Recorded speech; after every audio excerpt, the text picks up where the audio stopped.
அஸ்ஸலாமு அலைக்கும் வரஹ்மத்துல்லாஹி வபரகாத்துஹு. நான் பேசப்போகும் தலைப்பு ஏழைகளுக்கு உணவு கொடுக்கச் சொல்லி தூண்டினாயா. இதில் நான் 2 பாகங்களாக பிரித்துக்கிட்டேன். ஒன்று நான் எப்படி தூண்டப்பட்டேன், நான் எப்படி தூண்டினேன் பிறரை. எனக்கு தூய தமிழில் பேச அவ்வளோ வராது, ஏதோ பிழை இருந்தால் மன்னிச்சுக்குங்க. அதாவது நான் எப்படி தூண்டப்பட்டினேன்னா, அதிகமான இது தூண்டப்படுறது தாய்கிட்ட இருந்து தான் ஒரு பிள்ளைக்கு வரும். பசி ஊட்டுறது எப்படி எல்லாமே 90% ஆஃப் ஆசிரியர் நம்ம தாய் தான். அதனால நான் தாய்கிட்ட இருந்து நான் நிறைய கற்றுக்கிட்டு நான் தூண்டினேன். என் தாய் என்ன செய்வாங்கன்னா, என் தகப்பன் வீடு கொஞ்சம் வசதியான வீடு. அதில் என் தாய் என்ன செய்வார்கள் என்றால், நான் சிறு வயதாக இருக்கும்போது எங்கள் வீட்டில் பணியாற்றும் பெண்கள் இருப்பாங்க. அப்போ இருக்கும்போது எங்கள் தகப்பனார் என்ன செய்வாங்கன்னா, ஒரு தர்பூசணி முழுசாக வாங்கி கொண்டு வருவாங்க.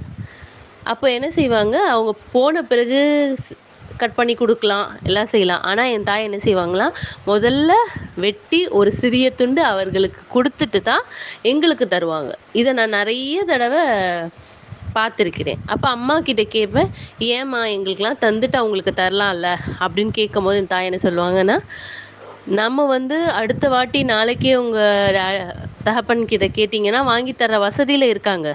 ஆனால் அவங்க அதை பார்க்குற மட்டும்தான் முடியும், வாங்கி சாப்பிட வசதி இல்லை. நம்ம கொடுத்து சாப்பிட்டா நமக்கு குறையாது, எல்லாம் மேலும் நம்மளை பறக்கத்தான் வச்சுருப்பாமா அப்படின்னு பறக்கத்தை பற்றி எனக்கு விளக்குவாங்க. இதை மாதிரி நிறைய காரியங்கள் என் தாய் செய்யும்போது என் ஆழ் மனத்தில் அது பதிஞ்சிருக்கு.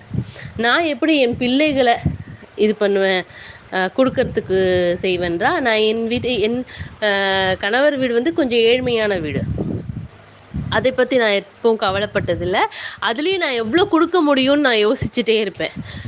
ஒரு நாளைக்கு ஒரு வாரத்தில் ஒரு நான்வெஜ் எடுக்கிறோம் அப்படின்னா நான் என்ன செய்வேன்னா, என் குழந்தைங்கக்கிட்ட கொஞ்சம் சாப்பாடு கொடுத்து என் சுற்று வட்டாரத்தில் கிட்ட இருக்கிற ஏழைகளுக்கு கொடுத்து விடுவேன். கொடுத்து விட்ட பிறகு தான் எங்கள் வீட்டிலையே சாப்பிடுவோம் நாங்கள். அது எனக்கு ஒரு வழக்கம், அது எனக்கு பிடிச்சமான வழக்கம். நிறைய வீடுகளில் என்ன செய்வாங்கன்னா, முதல்ல பிஸ்மில்லா சோறுன்னு அவங்களுக்கு எடுத்துருவாங்க.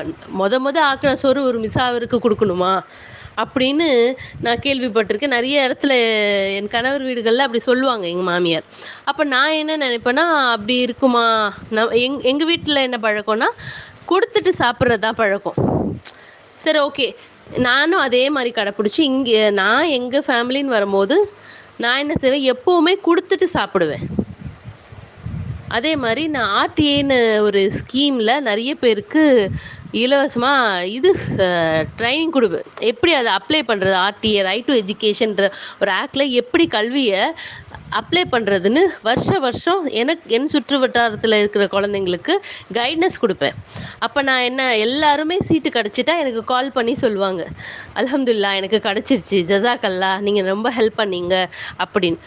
நான் முதல்ல சொல்கிற ஒரு வார்த்தை என்ன சொல்வேன்னா, இன்ஷா அல்லாஹ் நீங்கள் ஒரு ஆளுக்கு உணவளிங்க. உங்களுக்கு அல்ஹம்துலில்லாஹ் இவ்வளோ எளிமையாக உங்களுக்கு ஒரு பெரிய ப்ரைவேட் ஸ்கூலில் எல்லாம் கிடைக்க செஞ்சுருக்கா. நீங்கள் ஒரு ஆளுக்கு உணவளிங்க, முடிந்தால் 5 பேருக்கு கூட உணவளிங்க. உணவளிச்சிங்கன்னா ரொம்ப சந்தோஷமாக இருக்கும். எனக்கு அதை விட ஒரு சந்தோஷம் எனக்கு இல்லை அப்படின்னு பசி ஊட்ட தூண்டுவேன். இன்னொன்று என்ன செய்வேன்னா, சில பேருக்கு ரேஷன் கார்டு அப்ளை பண்ண தெரியாமல் இருக்கலாம். அந்த மாதிரி சிக்கலில் இருக்கும்போது அதுக்கும் நான் ஹெல்ப் பண்ணுவேன். பொருளாதார ரீதியாக நான் எந்த உதவியும் செய்யலை. ஆனால் நான் என்ன செய்வேன்னா, அவங்க கூட போய் அவங்க ஆட்டோ போட்டு அவங்க கூட போய் கூப்பிட்டு கைட்னஸ் பண்ணி கொடுப்பேன். அதை பண்ணி கொடுத்துட்டு அல்ஹம்துலில்லாஹ் எனக்கு ரேஷன் கார்டு கிடச்சிருச்சு அப்படின்னு அவங்க சொல்லும் போது நான் என்ன முதல் வார்த்தை சொல்வேன்னா, யாருக்காவது பசி அமுத்துங்க, யாருக்காவது ஏழைங்களுக்கு உணவளிங்க. நான் இந்த பிஸ்னஸில் ஜெயிச்சிட்டேன் அல்ஹம்துலில்லாஹ்னு ஒரு சந்தோஷமாக யாராவது என்கிட்ட பகிர்ந்துக்கிட்டாங்கன்னா அப்போவும் நான் அதை தான் சொல்வேன், யாருக்காவது உணவளிங்க. ஒரு சொத்து வாங்கிட்டேன் அப்படின்னு சொல்லும் போதும் நான் அதை தான் சொல்வேன். என் குழந்தைங்களுக்கும் நான் அதை சொல்லி தான் வளர்ப்பேன். நான் கொஞ்ச காலமாக என்ன பண்ணிட்டு இருந்தேன்னா, உணவளிச்சிட்டு இருந்தேன். ட்ரஸ்ட்டில் ஒர்க் பண்ணிட்டு இருந்தேன். உணவு சமைச்சு கொடுக்குற வேலை. ட்ரஸ்ட்டில் வீக்லி 100 பேருக்கு அந்த மாதிரி சமைச்சு கொடுப்பாங்க. நானும் எக்ஸ்ட்ரா செய்வேன். அப்போ என் குழந்தைகள்கிட்ட சொல்லி உணவளிக்க சொல்வேன். இவங்க பாரு ஏழைங்க கஷ்டப்படுறாங்க, அவங்கக்கிட்ட பார்சல் கொடுத்து அவங்கக்கிட்ட போய் கொடுக்க சொல்வேன். இதன் மூலியமாக என் பிள்ளைங்களையும் அந்த வழியில் கொண்டு போகிறேன், நானும் அந்த வழியில் நடக்கிறேன், பிறரையும் அந்த வழியில் நடக்க செய்கிறேன். இன்ஷா அல்லாஹ் இந்த பேச்சில் ஏதாவது பிழை இருந்தால் என்னை மன்னித்து என்னை இவ்வுலகிலே மன்னிச்சிடுங்க. அஸ்ஸலாமு அலைக்கும் வரஹ்மத்துல்லாஹி வபரகாத்துஹு.